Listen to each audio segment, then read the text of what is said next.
आज मी बनवत आहे अतिशय पौष्टिक अशी ही रेसिपी मेथी पराठा बनवत आहे।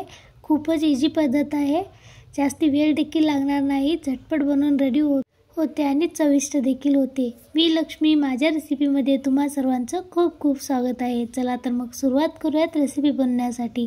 सर्वात आधी मी येथे 6 ते 7 इतके लसणाच्या पाकळ्या घेतलेल्या आहेत।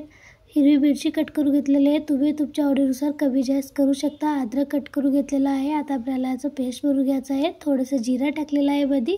आता याला मिक्सरच्या ह्याच्यामध्ये वाटून घेऊयात। छानपैकी वाटण तयार करून साईडला ठेवून घेऊयात। त्याचबरोबर मी येथे मेथी धुवून घेतलेला आहे। आता हिवाळा आहे, आपल्याला पालेभाज्या खूप छान भेटतात, त्यामुळे ही एकदम पौष्टिक रेसिपी नक्की करून पहा। मेथी स्वच्छ धुवून घेतलेली आहे आणि याला बारीक असं मी कट करून घेत आहे। आता इथे सर्व मेथी कट करून झाल्यानंतर आपण पुढची प्रोसेस करूयात। आणखीन तुम्ही माझ्या व्हिडिओला लाईक केला असेल तर लाईक करा, त्याचबरोबर माझ्या चॅनलवरती नवीन असाल तर सबस्क्राईब देखील करा।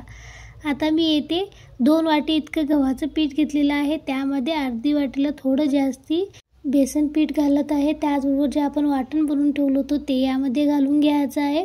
मी पूर्ण वाटण येथे घातलेलं आहे, तुम्ही तुमच्या आवडीनुसार कमी जास्त करू शकता।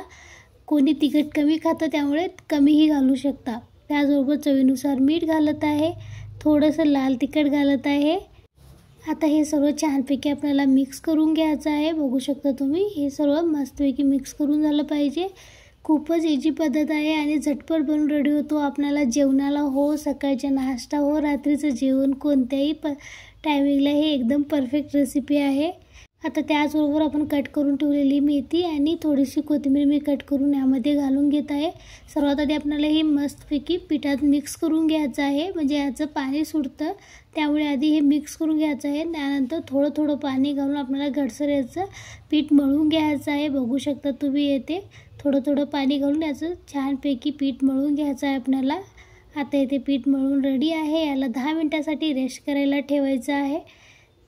तुम्ही नाही ठेवलं तरी चालेल, पण ठेवल्याने थोडं मुरल्यासारखं होतं पीठ, त्यामुळे 10 मिनिटासाठी ठेवलं बेस्ट होईल। आता मी चपातीचा गोळा घेतल्यासारखं घेऊन लाटून घेणार आहे। तुम्ही याला तेल लावून पण लाटू शकता, मी इथे पिठाचा वापर केलेला आहे। आता याला छानपैकी लाटून घेऊया, जास्ती पातळही नाही आणि जास्ती ढवळही नाही, असं लाटून घ्यायचं आहे आपल्याला।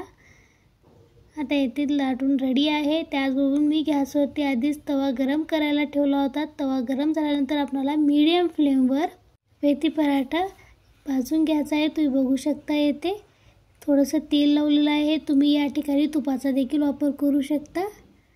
आता याला छानपैकी खमंग असं आपल्याला दोन्ही बाजूने भाजून घ्यायचं आहे। आपला एकदम मस्त खुसखुशीत पराठा रेडी आहे। तुम्ही देखील नक्की ट्राय करून पहा।